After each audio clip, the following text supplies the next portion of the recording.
Drones की activity जो suspected देखी गई है उस पर फायर भी किया गया है। तो उस लगता है कि पाकिस्तान या तो सर्विलेंस कर रहा है या कोई ड्रग्स और हथियारों की सप्लाई ड्रॉप कर रहा है।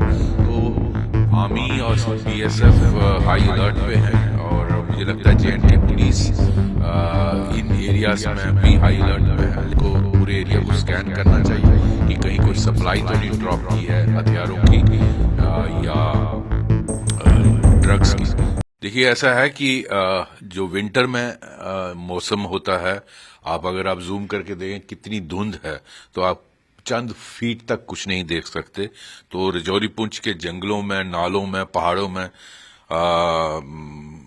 हमेशा खतरा रहता है इन्फिल्ट्रेशन का। और ये ड्रोन जो पाकिस्तान से साइट किए गए हैं, चाहे वो नौशहरा का, रजौरी का सेक्टर हो या पुंछ का सेक्टर हो या आईबी सेक्टर में सांबा, कठुआ और जम्मू डिस्ट्रिक्ट ऑफ नूर तक, यहाँ हमेशा ये खतरा रहता है कि क्योंकि कश्मीर में हाई रीचेस में हैवी स्नोफॉल हो जाता है। तो इस एरिया को पाकिस्तान एक्टिवेट करने की कोशिश करता है विंटर में। ये पहले भी देखा गया, लेकिन आजकल ड्रोन्स की एक्टिविटी जो सस्पेक्टेड देखी गई है उस पर फायर भी किया गया है।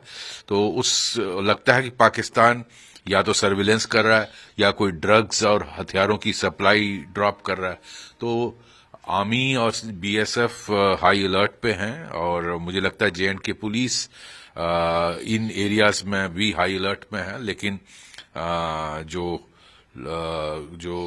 गांव पास लगते हैं वहां सिर्फ लोगों की का साथ लेके इसको पूरे एरिया को स्कैन करना चाहिए कि कहीं कोई सप्लाई तो नहीं ड्रॉप की है हथियारों की या ड्रग्स की। तो अच्छा है, इनको शूट डाउन करना चाहिए जो आर्मी और बीएसएफ ने किया है। मुझे लगता है करना ही चाहिए क्योंकि पाकिस्तान सुधरने वाला नहीं है। और जिस तरह की वहां से सिग्नल आ रहे हैं, आप देखिए जैश ए मोहम्मद अजहर मसूद जो बोल रहा है कि हमारे पास हजारों सुइसाइड बम्बर हैं। तो अलर्ट रहने की जरूरत है, कोई घबराने की बात नहीं है। हमारी फोर्सेस सक्षम हैं और मुझे नहीं लगता इन जो ये फीकी भभकियां जो हैं इनसे डरने की बात है। लेकिन यस, अलर्ट रहना है जी। सर उसी में आ रहा था जो जैश चीफ ने कहा है मसूद अजहर कि हमारे पास सुसाइड बॉम्बर है, उनकी धमकी दे रहे हैं। हाँ, वो लेकिन कुछ दिन पहले रो भी रहा था। तो ऐसा है, इनकी फीकी भभकियों से हम डरने वाले नहीं होंगे। इनके सुसाइड बम्बर तो वो अपने देश में चले ना, यहाँ आएंगे तो उससे पहले वो मारे जाएंगे। मुझे नहीं लगता हमारी सिक्योरिटी फोर्सेस, पुलिस फोर्सेस इनको यहाँ कामयाब होने देंगे। लेकिन यस, अलर्ट रहने की जरूरत है बिकॉज पाकिस्तान इज ए रोग स्टेट और इनसे वहां से जो भी इंफॉर्मेशन या सिग्नल्स आते हैं उनको सीरियसली लेना चाहिए जी। सर अब ट्रंप ने जो क्यूबा है उसको ऑयल जो है कट ऑफ करने की धमकी दी है, किस तरह देखते हैं इसे? वो कहते हैं कि वेनेजुएला को सपोर्ट किया है क्यूबा ने। जी बिल्कुल। मुझे केवल हैरानगी होती है कि प्रेसिडेंट ट्रंप जब इलेक्शन लड़ रहे थे वो कहते थे मैं सारी दुनिया की जंगें बंद करवाऊंगा, यूक्रेन की एक 24 घंटे में बंद कराऊंगा, जो इजराइल और हमास का था, पैलेस्टाइन का चल रहा है, उसको रिजॉल्व करूंगा। लेकिन हुआ कुछ भी नहीं, उल्टा और उलझता जा रहा है। जो वेनेजुएला में किया गया ये इंटरनेशनल लॉ का वायलेशन है और अब क्यूबा और कोलंबिया और मैक्सिको भी थ्रेटन कर रहे हैं। तो मुझे लगता है ये बेसिकली दो तीन कारणों से हो रहा है।